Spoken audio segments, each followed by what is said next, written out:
Welcome dear students, आप सभी का स्वागत है बोर्ड एग्जाम्स यूट्यूब चैनल पर। तो डियर स्टूडेंट्स, इस वीडियो में हम करने वाले हैं कक्षा 10वीं विषय हिंदी प्री बोर्ड परीक्षा 2025 का पेपर हम करने वाले हैं, जो आज यानी कि 16 जनवरी को आपका होने वाला है। उसका कंप्लीट पेपर सॉल्यूशन हम इस वीडियो में करने वाले हैं, तो आपको वीडियो को एंड तक वॉच करना है। साथ ही में अगर आपने हमारे यूट्यूब चैनल को अभी तक सब्सक्राइब नहीं किया है तो आप हमारे यूट्यूब चैनल को सब्सक्राइब कर लीजिए, क्योंकि प्री बोर्ड परीक्षा के अन्य विषयों के पेपर तथा वार्षिक परीक्षाओं के समस्त पेपर आपको इसी यूट्यूब चैनल पर देखने को मिलेंगे, इसलिए आप हमारे यूट्यूब चैनल को सब्सक्राइब कर लीजिए। चलिए बिना किसी टाइम को वेस्ट किए शुरू करते हैं। प्री बोर्ड परीक्षा 2025 कक्षा 10वीं विषय हिंदी का हम पेपर करने वाले हैं। पूर्णांक आपका 75 नंबर का रहने वाला है। समय आपको 3 घंटे का मिलने वाला है। ठीक है, आप निर्देश यहाँ पे देख सकते हैं, इनको अच्छी तरह से आप पढ़ लीजिए। यही निर्देश आपको परीक्षा में देखने को मिलेंगे। चलिए देखते हैं। प्रश्न क्रमांक 1 आता है आपका, सही विकल्प का चयन करके लिखिए। चलिए पहला क्या है इसका, प्रयोगवाद के जनक माने जाते हैं। तो आपका आ ऑप्शन है महादेवी वर्मा, बा ऑप्शन है आपका अज्ञे, सा ऑप्शन है आपका सूरदास और द ऑप्शन है आपका सुमित्रा नंदन पंत। तो प्रश्न क्रमांक 1 का आपका सही उत्तर क्या जाएगा, प्रयोगवाद के जनक माने जाते हैं अज्ञे। ठीक है, बा ऑप्शन आपका राइट आंसर इसमें आ जाएगा। अगला प्रश्न है आपका प्रश्न क्रमांक 2, हारिल पक्षी से तुलना की गई है। तो आ ऑप्शन है आपका गोपियों की, बा ऑप्शन है आपका उद्धव की, सा ऑप्शन है आपका कृष्ण की और द ऑप्शन है आपका ब्रजवासियों की। तो प्रश्न क्रमांक 2 का आपका सही उत्तर क्या जाएगा, हारिल पक्षी से तुलना की गई है तो कृष्ण की तुलना की गई है। सा ऑप्शन आपका राइट आंसर इसमें आ जाएगा। अगला देखते हैं।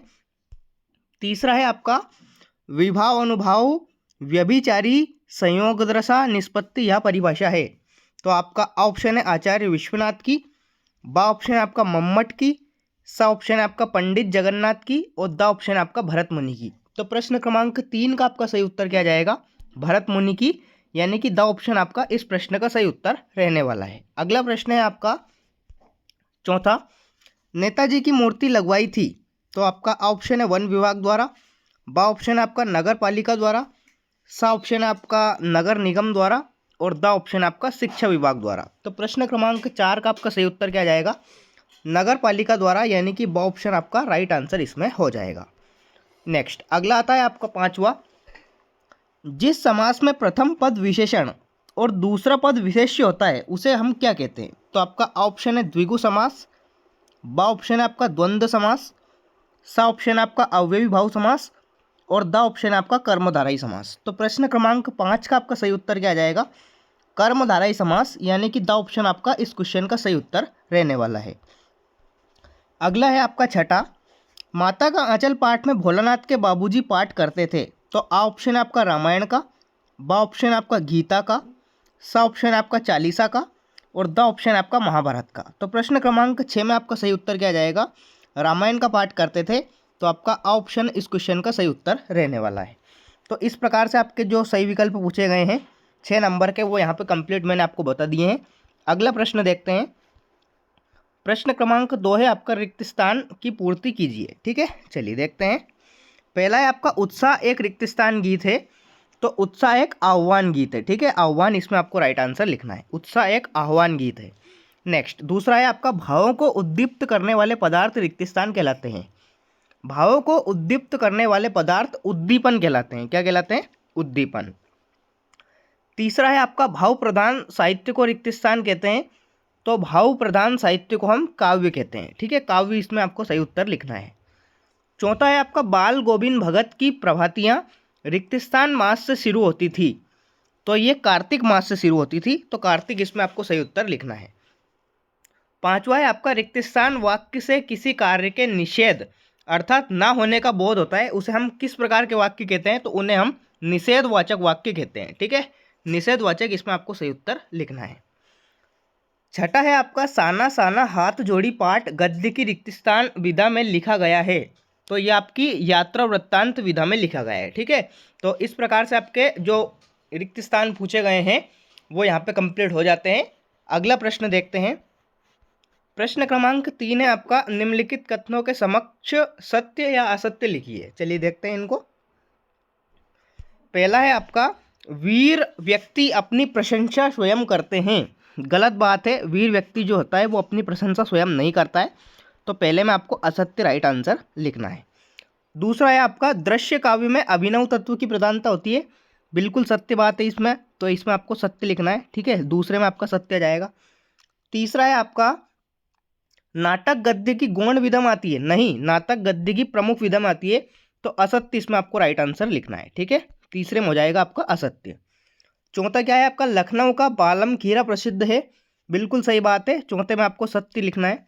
पांचवा है आपका शब्द शक्ति के 3 प्रकार होते हैं, ये भी बिल्कुल सही बात है, शब्द शक्ति के 3 प्रकार होते हैं, कौन कौन से, अभिधा, लक्षणा और व्यंजना। छठा है आपका लेखक अज्ञेय मनोविज्ञान के विद्यार्थी थे, ये भी बिल्कुल राइट बात है, सत्य इसमें आपको राइट आंसर लिखना है, ठीक है। तो इस प्रकार से आपका प्रश्न क्रमांक 3 सत्य असत्य जो पूछा गया है वो यहाँ पे कंप्लीट हो जाएगा। अगला प्रश्न देखते हैं, प्रश्न क्रमांक 4। प्रश्न क्रमांक 4 है आपका सही जोड़ी का मिलान कर लिखिए। स्तंभ आ को स्तंभ बा से मैच करना है आपको, चलिए देखते हैं इनको। पहला है आपका सप्तक, सप्तक को काई से मैच करना है आपको, सप्तक को मैच करना है, सप्ताह के दिन को हम क्या कहते हैं, सप्तक कहते हैं। दूसरा है आपका प्रस्तुत के माध्यम से अप्रस्तुत का बोध, तो ये कौन सा अलंकार होता है, ये आपका अनियुक्ति अलंकार होता है, ठीक है। जिसका ज्ञान कम हो, तो जिसको कम ज्ञान हो उसे हम क्या कहते हैं, उसे हम अल्पज्ञ कहते हैं, ठीक है, अल्पज्ञ से इसको मैच करना है। चौथा है आपका लोकोक्ति, तो लोकोक्ति क्या होती है, एक प्रकार से कहावत होती है, तो इसको कहावत से मैच करना है। अगला है आपका श्रुति, श्रुति क्या होती है, शब्द ध्वनि होती है, तो इसको शब्द ध्वनि से मैच करना है। और छठा है आपका खेदुम, तो खेदुम को आपको मैच करना है देवी देवताओं का निवास, ठीक है। तो इस प्रकार से आपको जो 6 नंबर की आपकी सही जोड़ी पूछी गई है, इस प्रकार से आपको मैच करना है। अगला प्रश्न देखते हैं, प्रश्न क्रमांक 5 आता है आपका निम्नलिखित प्रश्नों के उत्तर एक एक वाक्य में लिखिए। चलिए देखते हैं। पहला है आपका जयशंकर प्रसाद की आत्मकथ्य कविता किस पत्रिका में प्रकाशित हुई थी, तो ये आपकी हंस पत्रिका में प्रकाशित हुई थी, ठीक है, पहले में आपको राइट आंसर लिखना है हंस पत्रिका। अगला प्रश्न आता है आपका अनुभव किसे कहते हैं, तो ये बिल्कुल आप कर सकते हैं, इसका आंसर मुझे कमेंट बॉक्स में भी बता सकते हैं, रस के ऊपर ये प्रश्न है, तो आप इसका आंसर खुद कर सकते हैं। तीसरा प्रश्न है आपका संस्कृति निबंध हमें किससे टकराने की प्रेरणा देती है, तो संस्कृति निबंध हमें कठिन परिस्थितियों से टकराने की प्रेरणा देती है, कैसे, कठिन परिस्थितियों से, ठीक है, कठिन परिस्थितियों से टकराने की प्रेरणा देती है, तो इस प्रकार से आपको लिख देना है। नेक्स्ट आता है आपका चौथा, दो स्वरों के आपस में मिलने पर कौन सी संधि होगी, तो दो स्वरों के आपस में मिलने पर स्वर संधि होगी, ठीक है, स्वर संधि आपको इसमें सही उत्तर लिख देना है। अगला प्रश्न आता है आपका पांचवा, भोलानाथ और उसके साथी अमोले को घिसकर क्या बजाते थे, तो भोलानाथ और उसके साथी अमोले को घिसकर शहनाई बजाते थे, क्या बजाते थे, शहनाई, ठीक है, शहनाई आपको इसमें राइट आंसर लिखना है। छठा है आपका हिरोशिमा नामक कविता किस काव्य संग्रह से ली गई है, तो ये सदा नीरा काव्य संग्रह से ली गई है, कैसे, सदा नीरा, ठीक है, इस प्रकार से आपको लिख देना है। तो जो आपका प्रश्न क्रमांक 5 है, एक शब्द या एक वाक्य में उत्तर आपको देना था, तो इस प्रकार से मैंने आपको बता दिया है। अगला प्रश्न आता है आपका 2-2 नंबर के प्रश्न आएंगे अब, चलिए देखते हैं इनको। प्रश्न 6 क्या है आपका रीतिकाल को श्रृंगार काल क्यों कहा गया है, लिखिए, और इसका अथवा वाला है प्रगतिवाद कोई 2 कवि एवं उनकी एक एक रचना लिखिए, ठीक है। प्रश्न क्रमांक 6 इस प्रकार से हो जाएगा। अगला प्रश्न आता है आपका प्रश्न क्रमांक 7वां, इन सभी प्रश्नों के उत्तर मैं आपको वीडियो के लास्ट में बताने वाला हूं, तो आपको वीडियो को एंड तक वॉच करना है। साथ ही में अगर आपने हमारे यूट्यूब चैनल को अभी तक सब्सक्राइब नहीं किया है, तो आप हमारे यूट्यूब चैनल को सब्सक्राइब कर लीजिए, क्योंकि ऐसे ही वीडियोस आपको नोटिफिकेशन उनकी मिल जाएगी। अगला देखते हैं प्रश्न 7वां, जयशंकर प्रसाद अथवा नागार्जुन की काव्यगत विशेषताएं निम्नलिखित बिंदुओं के आधार पर लिखिए। 2 रचनाएं आपको लिखनी है, साहित्य में स्थान आपको लिखना है, दोनों में से किसी एक का आपको करना है, जयशंकर प्रसाद अथवा नागार्जुन। प्रश्न क्रमांक 8वां है आपका गोपियों के अनुसार राजा का धर्म क्या होना चाहिए, और इसका अथवा है राम लक्ष्मण परशुराम संवाद पाठ के आधार पर राम और लक्ष्मण के स्वभाव की एक एक विशेषताएं लिखिए। नेक्स्ट अगला आता है आपका प्रश्न क्रमांक 9, कवि निराला की आंख फागुन की सुंदरता से क्यों नहीं हट रही है, और इसका अथवा है बच्चे की मुस्कान और एक बड़े व्यक्ति की मुस्कान में क्या अंतर है, कोई 2 प्रमुख अंतर लिखिए। प्रश्न क्रमांक 9 इस प्रकार से हो जाएगा। अगला आता है आपका प्रश्न क्रमांक 10वां, प्रश्न क्रमांक 10वां है आपका प्रबंध काव्य और मुक्तक काव्य में कोई दो अंतर लिखिए और इसका अथवा क्या है, हास्य रस की परिभाषा उदाहरण सहित लिखिए। तो ये आपका प्रश्न क्रमांक 10वां हो जाएगा। अगला प्रश्न आता है आपका प्रश्न क्रमांक 11वां। प्रश्न क्रमांक 11वां है आपका दोहा छंद के लक्षण उदाहरण सहित आपको लिखना है और इसका अथवा क्या है, अतिशयोक्ति अलंकार की परिभाषा उदाहरण सहित लिखिए। प्रश्न क्रमांक 11वां इस प्रकार से हो जाएगा। अगला प्रश्न देखते हैं। 12वां प्रश्न आता है आपका कपास दे भाऊ सूत्र के अनुसार कहानी के तत्वों के नाम लिखिए। ठीक है, और इसका अथवा क्या है, जीवनी और आत्मकथा में कोई दो अंतर लिखिए। तो ये आपका प्रश्न क्रमांक 12वां हो जाएगा। नेक्स्ट आता है आपका प्रश्न क्रमांक 13वां। राम वृक्ष बेनीपुरी अथवा यतीन्द्र मिश्र की साहित्यिक विशेषताएं निम्नलिखित बिंदुओं के आधार पर लिखिए। दो रचनाएं आपको लिखनी है और साहित्य में स्थान आपको लिखना है। ठीक है, नेक्स्ट अगला प्रश्न आता है आपका प्रश्न क्रमांक 14वां। मूर्ति पर लगा सरकंडे का चश्मा क्या उम्मीद जगाता था और इसका अथवा वाला क्या है, नवाब साहब द्वारा खीरा खाने की तैयारी का वर्णन लखनवी अंदाज पाठ के आधार पर लिखिए। अगला है आपका प्रश्न क्रमांक 15वां। प्रश्न क्रमांक 15वां है आपका एक कहानी यह भी आत्मकथ्य में लेखिका ने पिता के रसोई को भटियार खाना कहकर क्यों संबोधित किया है और इसका अथवा क्या है, आग की खोज एक बहुत बड़ी खोज क्यों मानी जाती थी, इस खोज के पीछे रही प्रेरणा के मुख्य स्रोत क्या रहे होंगे। ठीक है, प्रश्न क्रमांक 15 इस प्रकार से हो जाएगा। अगला आता है आपका प्रश्न क्रमांक 16वां। निम्नलिखित वाक्यांशों के लिए एक शब्द लिखिए।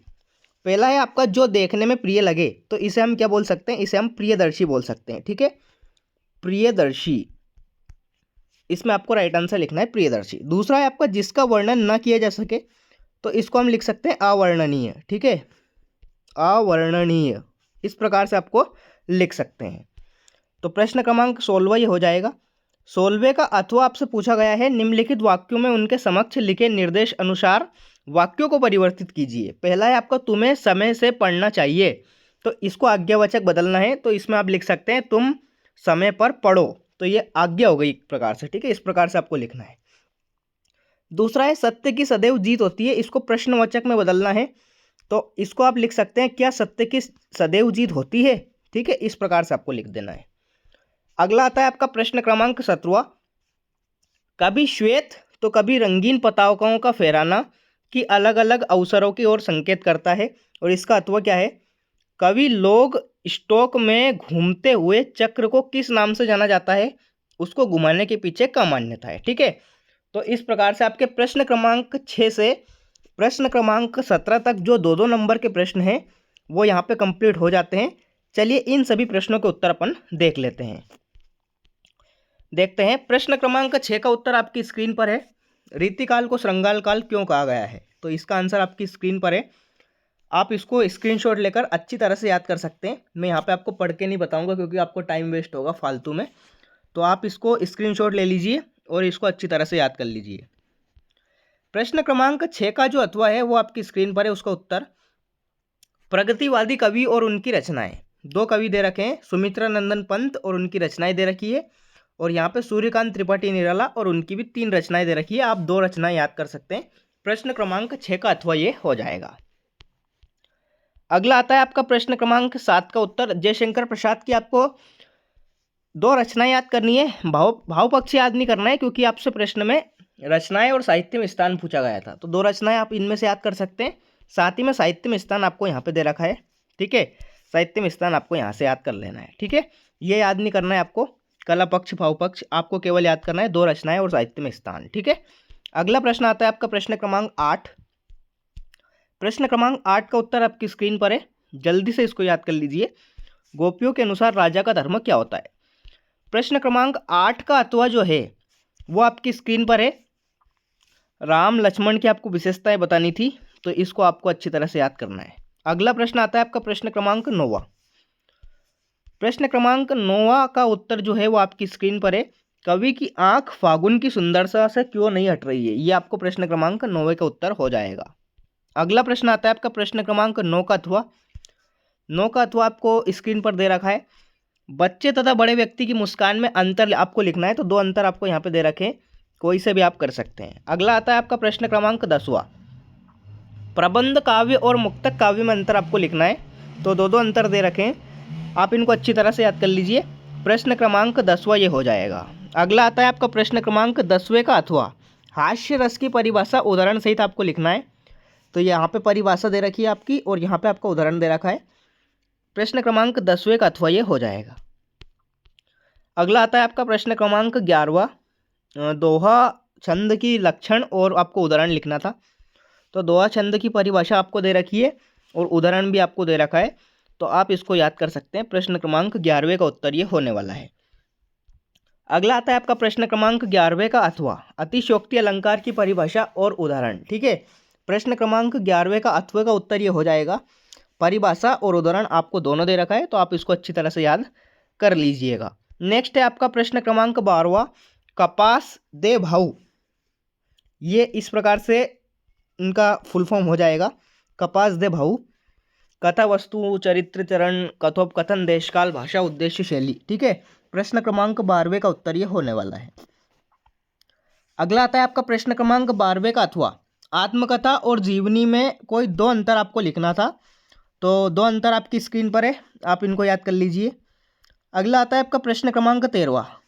रामवृक्ष बेनीपुरी जी की दो रचनाएं और साहित्य में स्थान आपको लिखना था, तो इस प्रकार से आप लिख सकते हैं प्रश्न क्रमांक 13वें का उत्तर। ठीक है, नेक्स्ट अगला आता है आपका प्रश्न क्रमांक 14वें का उत्तर। प्रश्न क्रमांक 14वें का उत्तर आपकी स्क्रीन पर है, तो आप इसका स्क्रीनशॉट लेकर आप इसको अच्छी तरह से याद कर सकते हैं। अगला आता है आपका प्रश्न क्रमांक 14वें का अथवा। प्रश्न क्रमांक 14वें का अथवा का उत्तर आपकी स्क्रीन पर है। ठीक है, अगला आता है आपका प्रश्न क्रमांक 15वां। प्रश्न क्रमांक 15वें का उत्तर आपकी स्क्रीन पर है, तो आप इनको आप अच्छी तरह से याद कर लीजिएगा। नेक्स्ट आता है आपका प्रश्न क्रमांक 15वें का अथवा। ठीक है, प्रश्न क्रमांक 15वें का अथवा है जो आपकी स्क्रीन पर है, तो आप इसको याद कर लीजिएगा। प्रश्न क्रमांक 16वां जो है मैं आपको ऑलरेडी बता चुका हूँ। प्रश्न क्रमांक 17वें का उत्तर आपकी स्क्रीन पर है, जल्दी से इसको याद कर लीजिए। प्रश्न क्रमांक 17वें का उत्तर ये होने वाला है। और अगला आता है आपका प्रश्न क्रमांक 17वें का अथवा का उत्तर।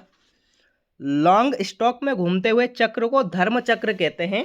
मान्यता है कि इसे घुमाने से सभी पाप धुल जाते हैं। तो प्रश्न क्रमांक 17वें का अथवा ये हो जाएगा। तो इस प्रकार से मैंने कंप्लीट प्रश्न क्रमांक 6 से प्रश्न क्रमांक 17 तक जो आपके दो दो नंबर के प्रश्न थे उनके कंप्लीट आपको आंसर बता दिए हैं। नेक्स्ट देखते हैं अपन 3-3 नंबर के प्रश्न आते हैं आपके। प्रश्न क्रमांक 18वां प्रश्न देखते हैं। ठीक है, तो प्रश्न क्रमांक 18वां आपसे पूछा गया है, निम्नलिखित काव्यांश का संदर्भ प्रसंग सहित भावार्थ लिखिए। दो आपको दे रखे हैं, दोनों में से किसी एक पर, क्योंकि यहाँ पे अथवा दे रखा है, दोनों में से किसी एक काव्यांश का आपको संदर्भ प्रसंग और व्याख्या लिख देना है। ठीक है, प्रश्न क्रमांक 18वां जो आपका 3 नंबर का प्रश्न था, इस प्रकार से आपसे पूछा जाएगा। नेक्स्ट अगला आता है आपका प्रश्न क्रमांक 19वां। गद्यांश की संदर्भ प्रसंग आपको व्याख्या करनी है। ठीक है, एक तो आपका यहाँ पे दे रखा है और इसका अथवा वाला यहाँ पे दे रखा है। ठीक है, एक संस्कृत व्यक्ति ये वाला। ठीक है, तो दोनों में से किसी एक पर आपको संदर्भ प्रसंग सहित व्याख्या लिखनी है। ठीक है, 3 नंबर का आपका प्रश्न है। नेक्स्ट अगला आता है आपका प्रश्न क्रमांक 20वां। अगरबत्ती विक्रय हेतु एक विज्ञापन तैयार कीजिए, या फिर इसका अथवा लिख सकते हैं, विद्यालय में प्रवेश लेकर एक अभिभावक और एक प्राचार्य के मध्य संवाद लिखिए। ठीक है, 3 नंबर का प्रश्न है। प्रश्न क्रमांक 20वां इस प्रकार से आपका हो जाएगा। अगला आता है आपका प्रश्न क्रमांक 21वां।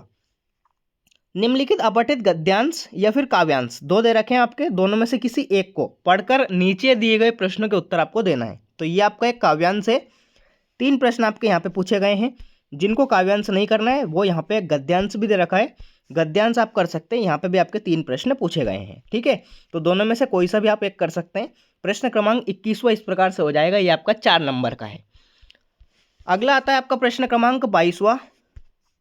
अपने जिले के जिलाधीश को ध्वनि विस्तारक यंत्रों पर प्रतिबंध लगाने हेतु आवेदन पत्र लिखिए। इसका अथवा क्या है, हाई स्कूल परीक्षा में प्राणवीर सूची में प्रथम स्थान प्राप्त करने पर अपने मित्र को एक बधाई पत्र लिखिए। प्रश्न क्रमांक 22वें को इस प्रकार से आपको करना है। और 23वां और जो अंतिम प्रश्न है आपका, निबंध आपसे पूछा गया है, निम्नलिखित में से किसी एक विषय पर रूपरेखा सहित निबंध लिखिए। 5 टॉपिक आपके दे रखे हैं, किसी एक विषय पर आपको सार गर्भित निबंध लिखना है। 4 नंबर का आपसे प्रश्न पूछा गया है।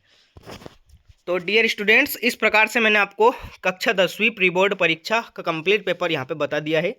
अगर आपको किसी भी प्रकार का डाउट है तो कमेंट बॉक्स में कमेंट करके ज़रूर बताइए। साथ ही में जिन जिन स्टूडेंट्स ने हमारे यूट्यूब चैनल को अभी तक सब्सक्राइब नहीं किया है तो आप हमारे यूट्यूब चैनल को सब्सक्राइब कर लीजिए, क्योंकि बाकी के जितने भी आपके बचे हुए पेपर हैं उनके वीडियोस की नोटिफिकेशन सबसे पहले आपको मिल जाएगी। मिलते हैं अगले वीडियो में, तब तक के लिए टाटा बाय बाय, जय हिंद, वंदे मातरम।